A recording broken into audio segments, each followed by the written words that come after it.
This next technique, another yellow belt technique, deflecting pendulum. Pretty much works off the Parker system. We've just added 2 more little moves to it. I like it, and there's a great finish up to it if you ever want to go in that direction. The key to this is the block. Right? And that's where that pendulum, or the term pendulum, comes from. That swinging back and forth. Right? We're not trying to smash his leg or break his leg with the block. What we're trying to do is we're trying to draw him in to our primary weapon, which is going to be that elbow. So, with that said, as the kick comes in, I want to create a path. I'm pulling him in. I want to stretch him out.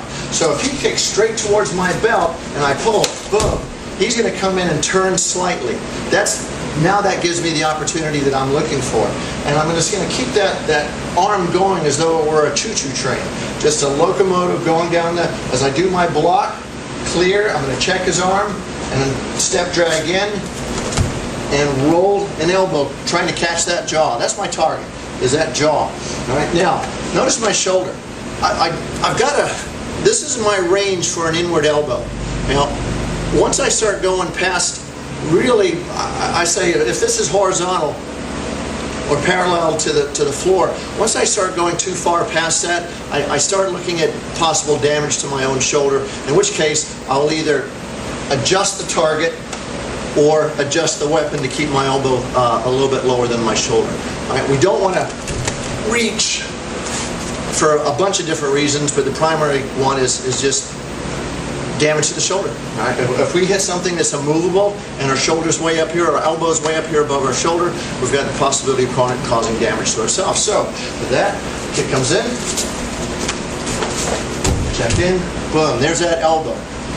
Nice brace, driving, boom, with that rear leg and that left rear heel buried into the ground, pushing myself forward. Boom, I rotate in. From there, that's going to expose, again, the whole right side of his neck. Take this crowbar here and crush it, just drop it down, roll it forward, again keeping that elbow check, and that's going to expose the outside of the shoulder.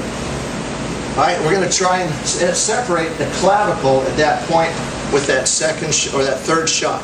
So we're looking at a nice figure 8 pattern with the elbow. Comes in, 1, 2, 3, 4, and I'm dropping my weight down. And notice he's starting to fall off base. And that's where a lot of times guys will start, if you get in deep enough, you penetrate deep enough, you're going to get a really good takedown on top of this. We're going to look at this as kind of a strike down.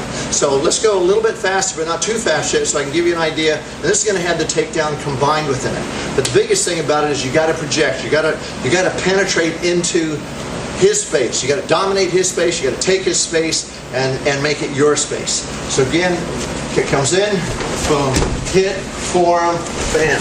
So we pop down, and then we can drop that knee, palm heel, give him that, put that the back of his head into the pavement, whatever. Still again keeping that arm in control, and then we can come around, work from there. Thank you. Now, just a little bit quicker on that, but this time without the takedown, just going through the base technique. Kick comes in, gives you an idea of deflecting pendulum. Enjoy.